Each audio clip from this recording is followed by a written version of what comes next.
That's why Kobe would be like, yo, man, I know I didn't see you just say that bullshit you just said. Motherfucker, call me. Call me immediately. You know what I'm saying? Damn. In my earlier days, I never felt like I had it under control, ever. I was trying to control it the best way I possibly could because I didn't have the knowledge. Right? I'm young. I didn't have the knowledge. I'm just maneuvering through this shit just by trial and error, just trying to figure it out as I go.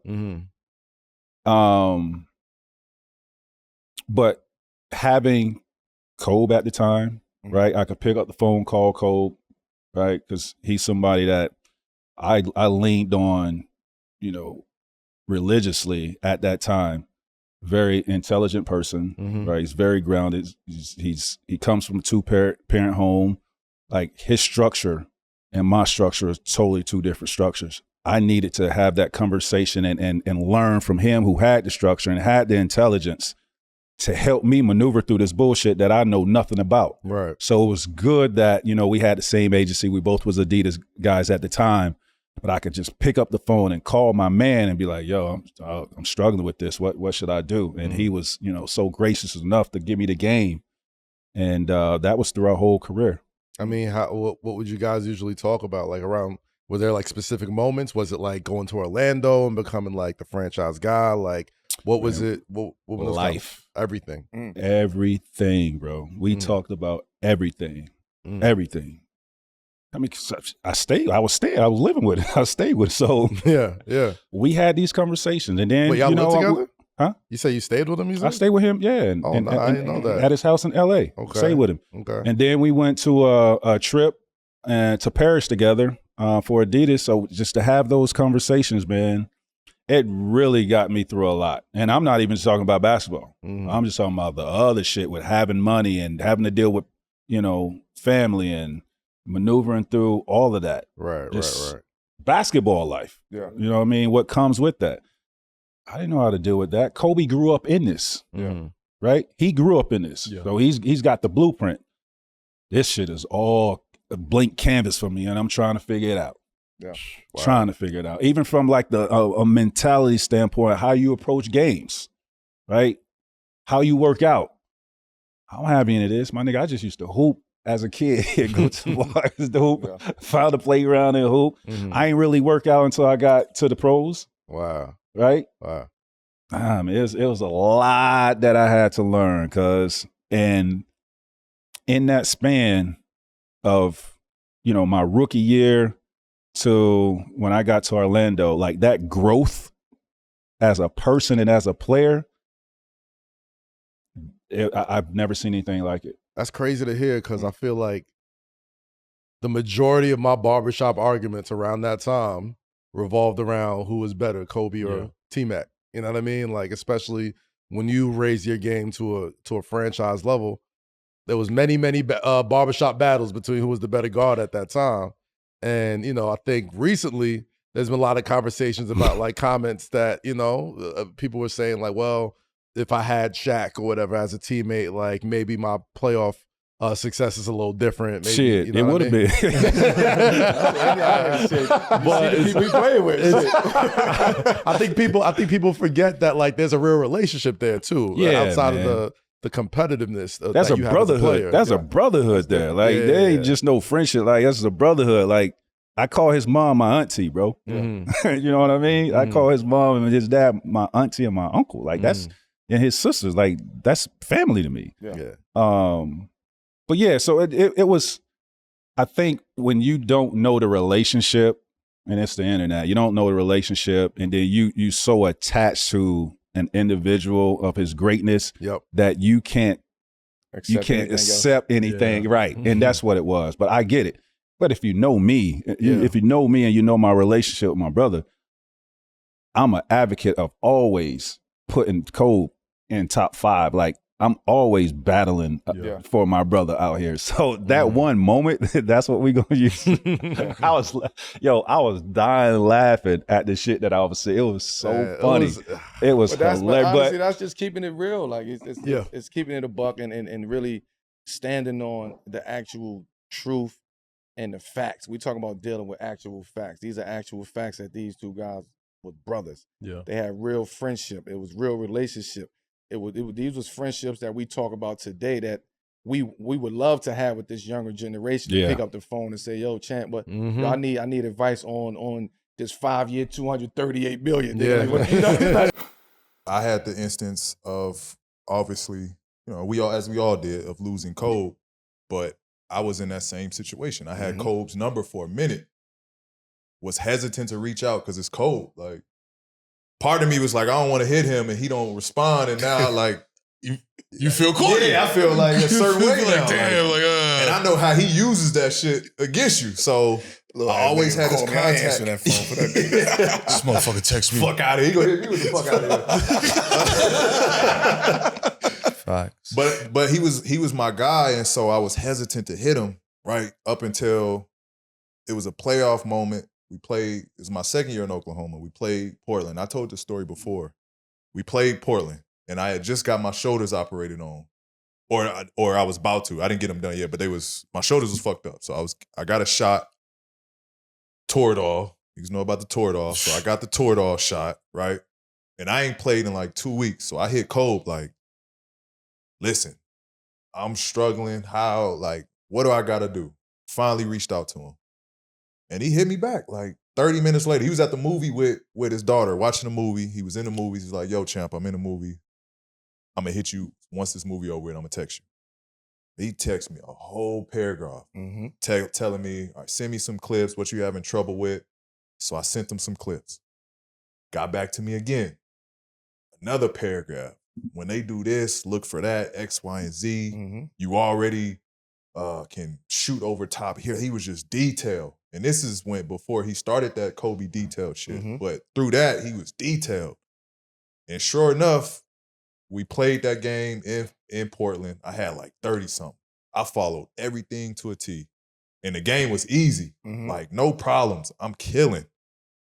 And I was like, damn, I got this in my corner for my whole career now. Like, I can always go to him. Fast forward, we lose him.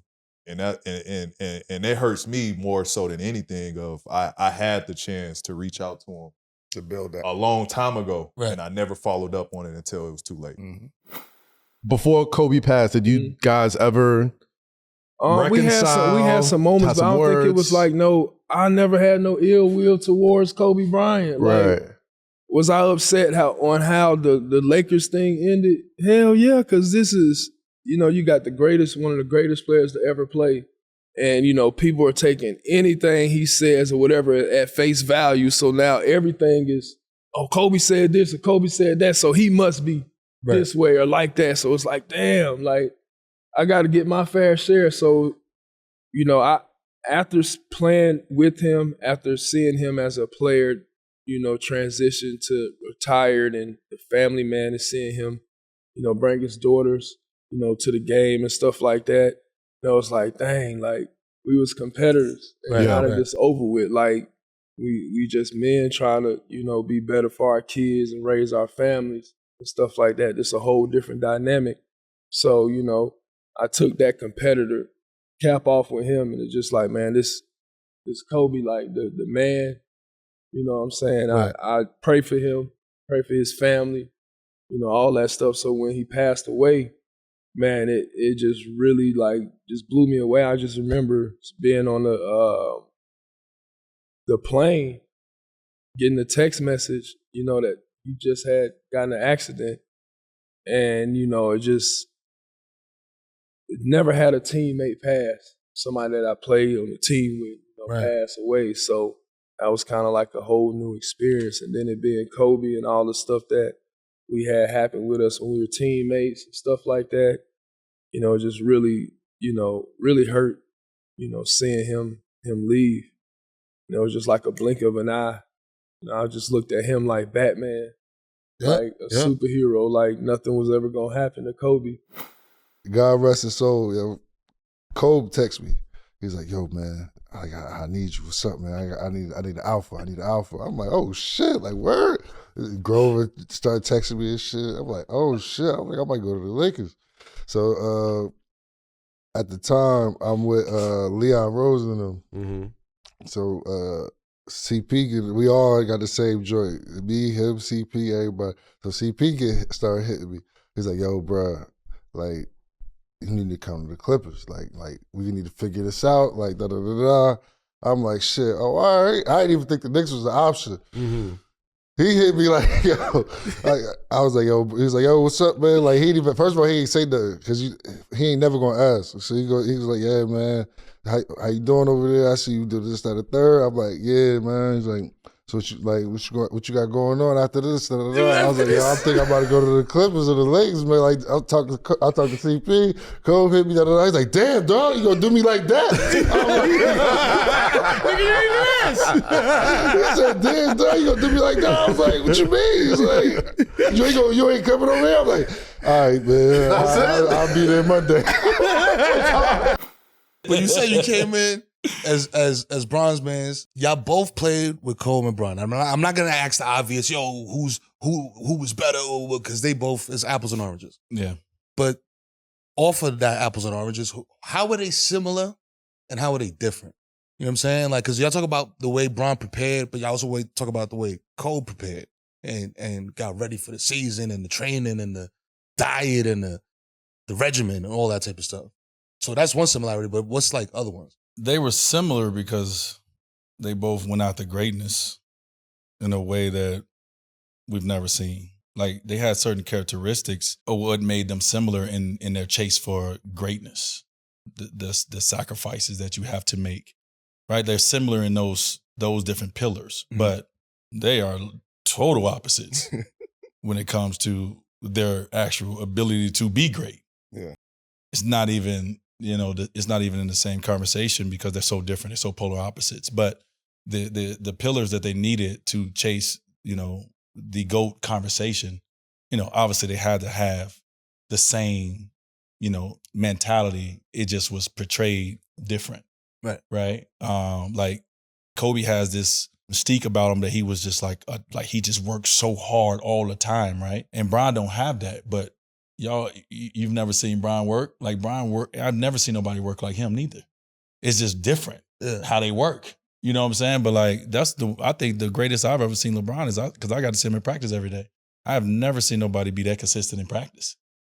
Like, you gonna consistently dominate? And so the level of obsessiveness that they both had is the things that we can say. But the way they did it, totally different. Totally different. like Kobe, like you hear stories that Kobe show up when he wants to practice sometime.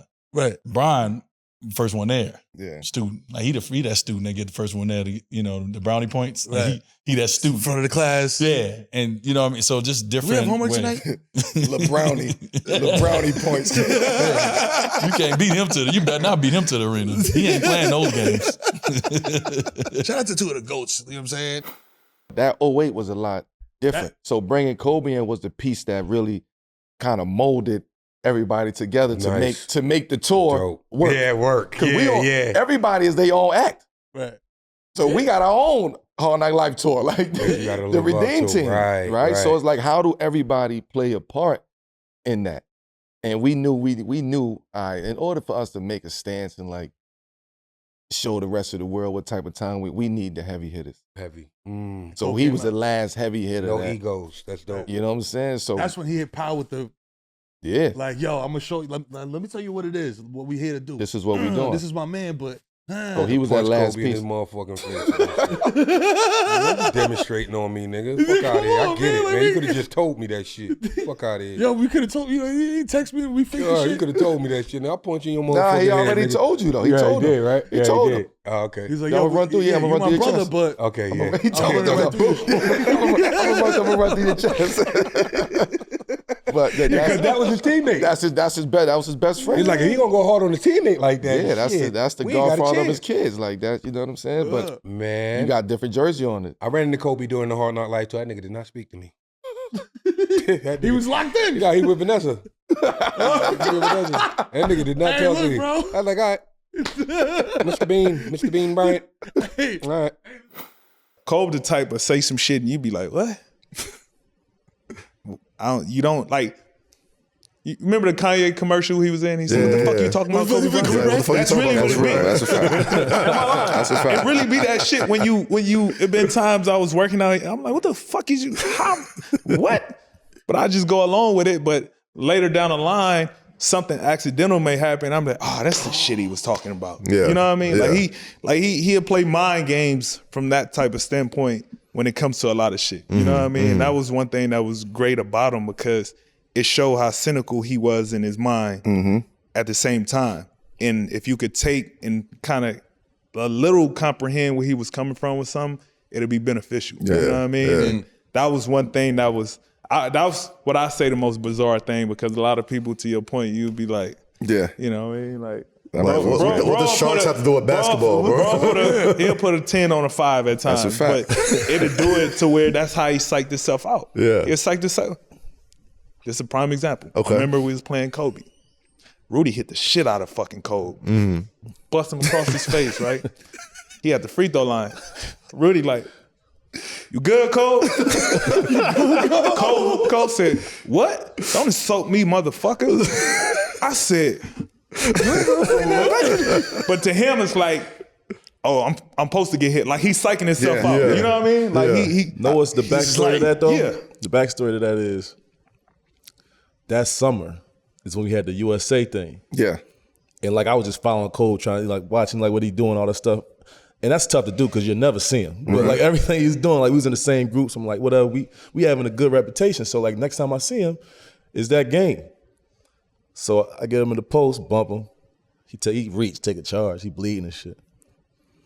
He say that, I'm like, damn, I thought we was going for a minute. But I understood it though. Yeah. But The mentality was different. He was expecting you to hit him in his face, Yeah. like he's trying to get In his supposed to mind, happen. he knew like, but in his Yeah. he psyched himself out with all that shit. Bow Wow challenge Kobe. That's what I was about to say. You said you almost said like something. JD house. JD house. Well, I'm okay now. That All right, Did he build up that enough right confidence? there, that's when it got pulled back in. By the way, this is when I seen Kobe said the craziest shit ever to Bow Wow. He said, "Nigga,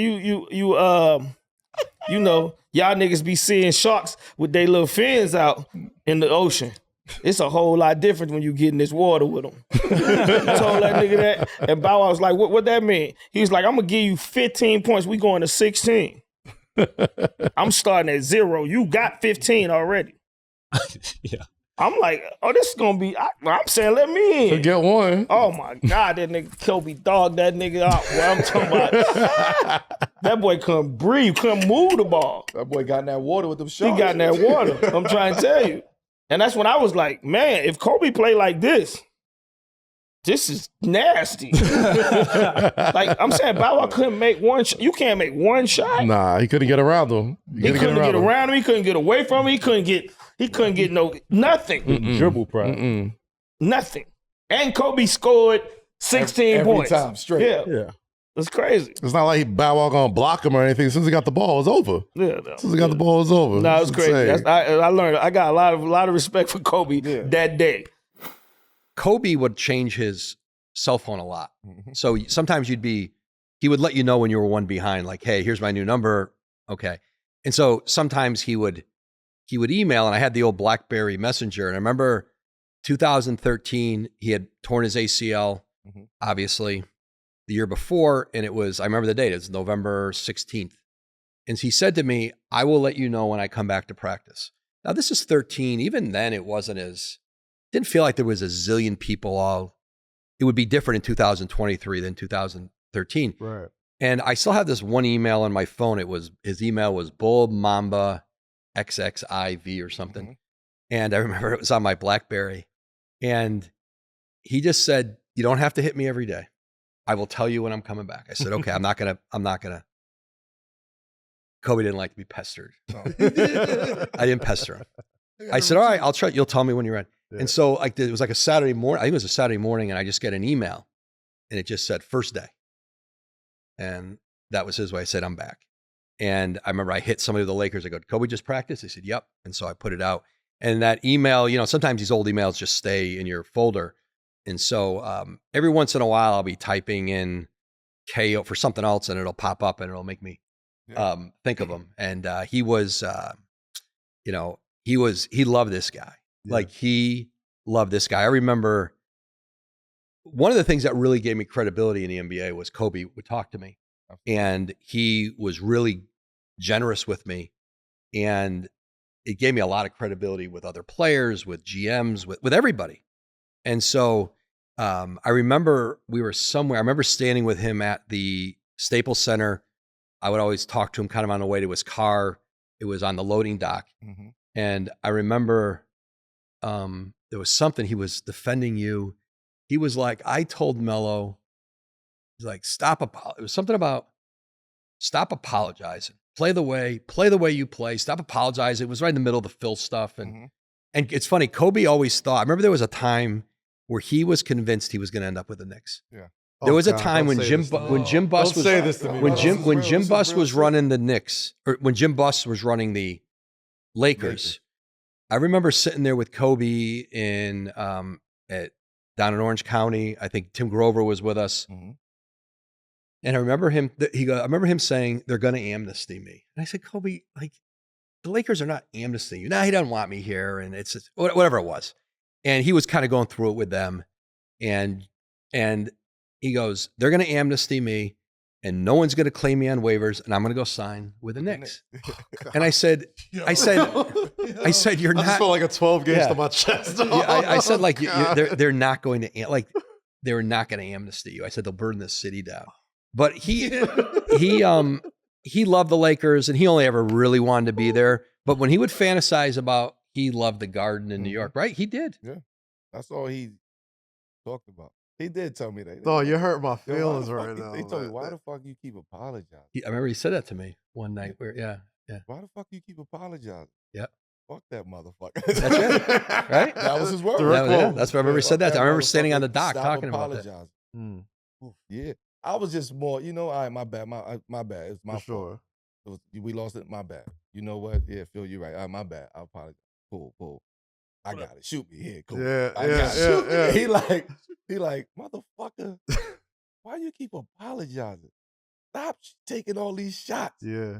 I said, man, shoot and shoot. He said, no, motherfucker. Stop taking all the bullets. Stop apologizing. Right. Word up. Man, God bless Kobe, man. A conversation with Kobe that stood out to you, that like favorite for even because it was funny or because it was like you got some game from it, or the mentality, the Mamba mentality, and how and why it was created, like how it was created. You get what I'm saying? Yeah.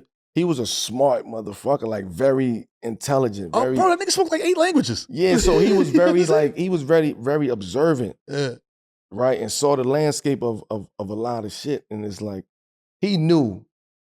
From a creative standpoint, right, a psychological standpoint, I have to create something that is just super deadly and like nobody want to fuck with it. And like when you even talk about it, I'm like, I don't even want to talk about a mamba snake. Somebody bring a mamba here, everybody getting the fuck out of here. Oh shit, hold on. Put this shit in the fucking tank. And just the idea of what a mamba snake is and the personalities of a mamba snake, and for you to decipher that and break that down and say, most people say, I want to be a lion. I want to be a shark. I want to be a bear. You know what I mean? Like, said, I'm a dog. Like, nigga said, I am a mamba, a snake. Silent killer. People don't like snakes. And I know y'all don't fuck with me. So I'm going to embrace that. And I'm going to be the Black Mamba. That's a bar. So the Black Mamba mentality that was created was something totally different. So now you just see it kind of escalating and growing, and everybody got the Mamba mentality because that Mamba mentality puts you into a mentality that you have to be willing to go there. Giannis was willing to go there and say, fuck everybody. Whether you like me or not, I'm that dude. I'm locked in. I'm taking the challenge. You get what I'm saying? Yeah. So that the psychological aspect of Mamba mentality is something crazy. Yo. So that 09, them battles, like I said, them battles, bro. This is like baggy shorts era Melo. You know what I'm saying? Young Melo, just the mustache Melo, like out there. That's a fact. Going up against fucking one of the greatest, like, ever to step on a fucking hardwood, pawn the left. What do you remember the most about that series, man? Like the day-to-day preparation. Because it was like something else different than from the usual. It was different than playing in any other playoff game. I knew I was playing against the Lakers and Kobe, but I also knew the psychological warfare that this is going to take. Also, I'm a student of the game, so I know. I watched it. I watched the battles of Bird Magic and MJ Bird and Isaiah MJ and Bird Isaiah, and you know what I mean? Like, I watched the battles on I studied the battles on how to get these guys. How you bounce back after, you get what I'm saying? Yeah, It's not the game. It's more psychological than anything. So when it came to that, the day-to-day preparation was probably the toughest shit that I had to deal with. Because you're not only dealing with the preparation of the Lakers, right? You're not dealing with and you're dealing with the preparation of Phil Jackson. That's a whole nother game that you gotta play. When he was still Phil. Right. To quote And Jada. then you also He was the dealing Ray with Phil. the mindset of 2-4, right? And them as a team. So as a star player, the white hat, you got to sit there and say, what am I going to attack? Because I am playing against Phil, right? As a coach, I'm trying to see his rhythm and flows of what happens in the game and when he called timeouts in the first quarter and why he called timeouts and substitution patterns and this game he subbed him and then at this time, but this game he subbed him in at that, and trying to play those whole fucking the mind games. And then I gotta go try to stop him and compete against this nigga. Like that was the hardest shit I ever had to deal with when it comes to preparation for people gonna say one player, but one playoff series. Right. And I knew the ramifications. I knew what was going on. I knew Western Conference Finals, nigga, I'm going up against Cole. We gonna get to it. I knew that. So the game was ready. I also knew, and when you start talking about why the game gets different in the postseason, and that's part of the game. So when you see white hats take their shit up to another level, it's that part of the game that they really locking into. It ain't the physical part. They've been doing the physical part. They ain't gonna change the physical part. They may slow it down, but they ain't gonna change the physical aspect of the game. The mental aspect, you got to start tapping in. And I remember Cole couldn't stand JJ Redick. So he coming to practice. I hope somebody vouch for me on this story. I swear to God. And if everybody who's on that, they know. People know. They might have their own, but people know. Yeah. The moral of the story is Cole took it personal against JJ Redick in practice because he got tired of Coach K kept talking about JJ Redick. Right? Cole took it very, very personal to the point where he was running through screens in practice. He was denying JJ the ball. He was fouling the shit out JJ. I'm like, damn, why are you treating a young boy like that? Fuck that motherfucker. I'm like, what's the problem? That's exactly how he was. What's the problem? No, Coach K keep talking about this motherfucker like he come up here to do something. Fuck this motherfucker. I'm gonna show you today. This motherfucker ain't let JJ Redick score in practice. Yo, that's crazy. He was chasing the shit out of JJ Redick. Yeah. I'm like, yo, look at this motherfucker. Like, I'm always the light of the room. You know what I mean? So I'm like, yo, look at this nigga, man. This nigga's bugged out. Why are you chasing JJ like that? He running him down out here. Yo, he was running him down. I'm like, damn. But I learned, I'm like, that's how that's how you gotta do these young niggas. Like, you gotta show them shit is real. But also, we were actually locked in. You know what I mean? But the fact that his competitiveness kicked in based off of what somebody else was saying, your coach was saying, it's like, JJ's the hardest, Coach K was JJ's the hardest working player, you know what I mean? 4 years. Wow. No, I'm saying like all the Duke stories of, Right. you know what I mean, their relationship and You think he did that on purpose? Coach K? For sure. That's what he do. Yeah. Gas man. Battery in your back. Yeah. The best to do it. The best to do it. The best to do it. Oh, he the hardest worker. Make you run through the wall. The video I saw yesterday was the Olympics, and it was a bunch of guys was being interviewed. You was in there, and it was telling the story of how he said, "Yo, we're gonna set the tone here playing against Spain." Mm-hmm. And Pau Gasol obviously was on Team Spain and was on the Lakers, and he says, "Yo, I know what play they're gonna run, and I'm gonna run straight through fucking Pau Gasol's chest, bro, on the first fucking play of the game." And he does it. And then they showed a video, bro. And I remember watching the game during the Olympics or whatever, but then I remember I seen the clip and I forgot how crazy it was. He came through like blah, and just laid him out. Yeah. And just got up and walked away, bro. They didn't do the hit, nothing. No, for what? And then all of y'all was just like, yo, that shit was crazy. Yeah, like, he's dead ass serious. He was drawing the line. Yeah. He drew the line in the sand, like, bro, this is Mamba, eyes get green. It's over. You know, that shit, my eyes do turn different, Black bro. Mamba turn different. His eyes start turning different.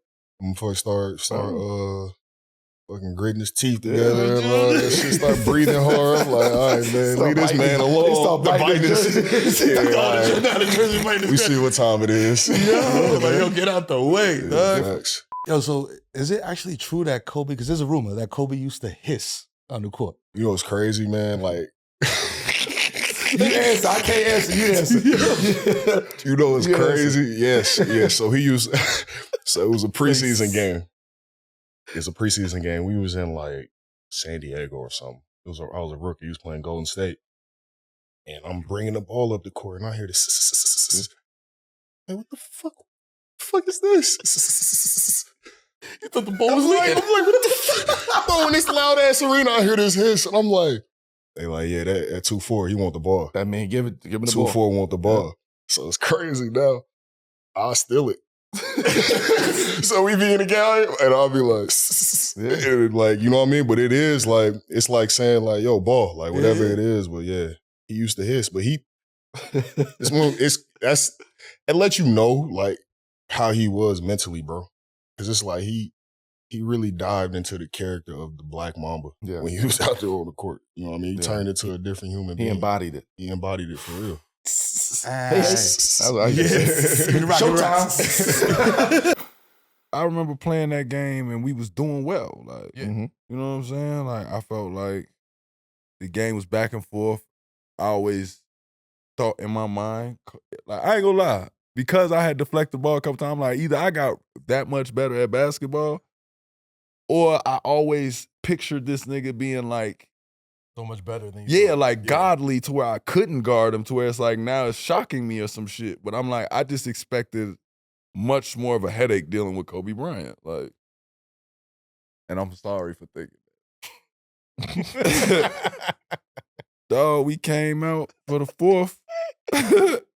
Feel me? I went by the scores table, got the sticky shit on my feet. I always did that because I'm ready to turn directions. Whatever y'all trying to do, let's do it. I'm sitting over there. I'm like, I'm like looking down. I used to look down on my shoes. I used to write little stuff on my shoes and looking down, whatever. And I see him come over there. He ain't came over and bothering me all game. I've been talking shit to the man. He ain't replied. He ain't got much to say to me. He don't really care.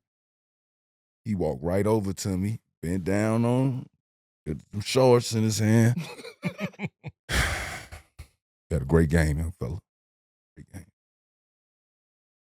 I'm like, nigga, it's the fucking fourth quarter. Like, what the fuck is you? What are you doing? All right, start. Let's start. Because, all right, show me.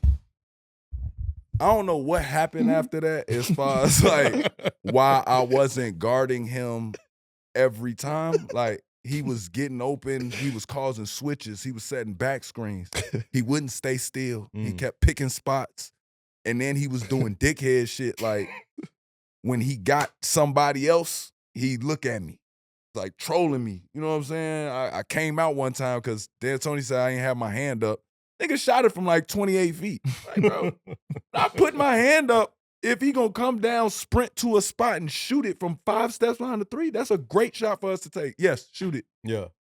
it just went in. You know what I'm saying? He was dogging us, Shorty. I'm talking about fake pivot, spin pivot, off the glass to the corner, Pau Gasol. I'm like, oh my God. You know what I'm saying? Like, he really wrong. Was that the one when he throws it off the glass? That's what I'm talking about. Caught it and threw it to Pau Gasol. This is in the garden? This is in the garden? In the garden. Oh, yeah. Dancing on us. I think we still won, low key. Yeah. But y'all won the game. he We won the was game. dancing on us. He Like, won the it was game. nothing, but he was doing it to prove a point. I remember that. He That was was- chilling. Was that this was the on Jeremy, that- one of them Jeremy Lin games? Nah, we won the Jeremy this Lin is- this game. one That he was won a on little that street. different. Nah, Oh, okay. I look, caught him on the street. I got it with When he the, had with like the, 60. Nah, we gonna get to that. We gonna get caught to him that on the too. street. Yeah, Like, he had like that was the 60 street. for like the whole road trip. He averaged 60. You remember that? He was dog. Yeah. Oh, man, that's That's when Spike was filming the movie? So to that point, Yeah.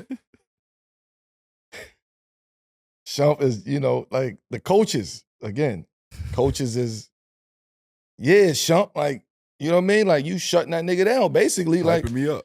like not shutting them down, but good job. Like, Real you containing them, you Right. making them You work. doing move. great. Best job you can do. Kobe the whole time is he's taking shit, like, he just shooting shots, coming up, pitch, boom, shooting shots, pin down, shoot shot. He just warming up. When we go to show and say, good job, good game, great game, youngin, whatever, that means He was ready to it's go. over. Yeah. Like, you had your game already. And I'm trying to get Shump to understand what the fuck is about to happen right Word, here. because I started tweaking. What the fuck? Oh, Melo, Yo, who they the went fuck right to the triangle offense. Center opposite every single time. Mm-hmm. Shump fighting over the screen. He coming back off. He hitting Pau. He hitting Pau I and said, then he going done down fig- that block. I said, he done figured Shump out. Real talk. He done figured Shump out a long time ago. And we don't understand. Shump is still on 1,000. That's where you start calling me a bunny rabbit. Yeah, he's so hyped. He jumping at every shot fake. I said, man, come on, you're a bunny rabbit. Stay on your feet. Nigga's a bunny rabbit. Bro, I man. was feeling so disrespectful. You ain't blocking the So nigga's shot. mad. You ain't gonna block the nigga's shot. I wanted him to just see me, and he could not see He me. didn't see you at all. At all. All right.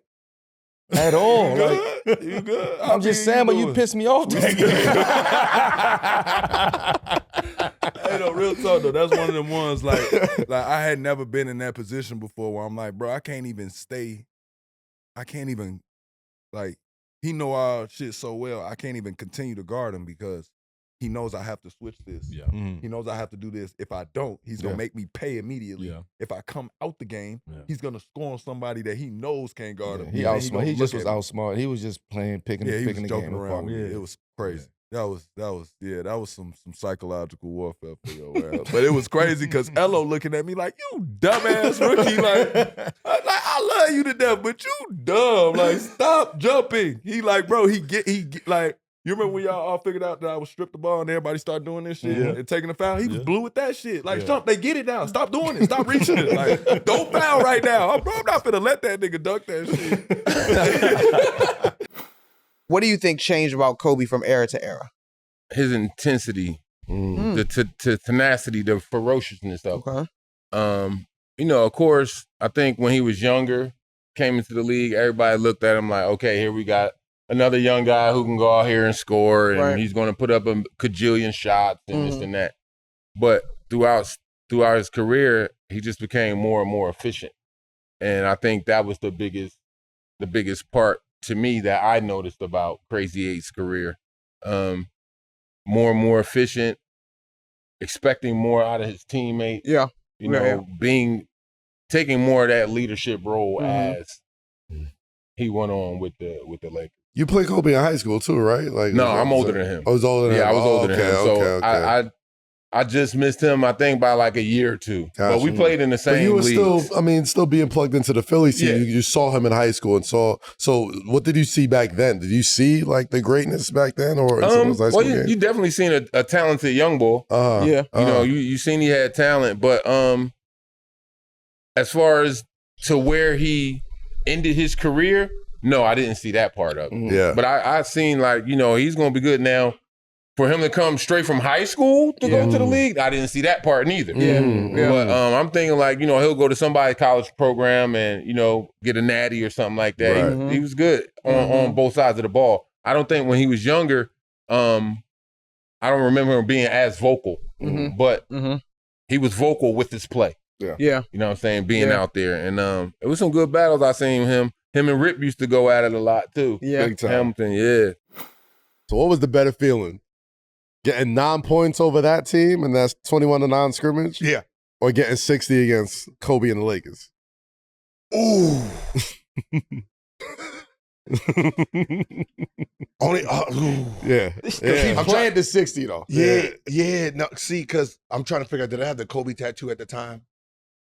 Yeah, the Kobe tattoo? I'm a Laker fan. Okay. So You had a tattoo of Kobe? Yeah. You didn't have it then though. Okay. Yeah, I don't think I had it then. I just had the LA on the chest. Okay. I just had the LA on the chest. The 60 because I had like 200 people there. Mm-hmm. Right? Mm-hmm. So as a kid growing up, just my name as still to today, the most points as an opponent is me. Mm-hmm. But as a basketball hooper, that USA scoring on the USA team.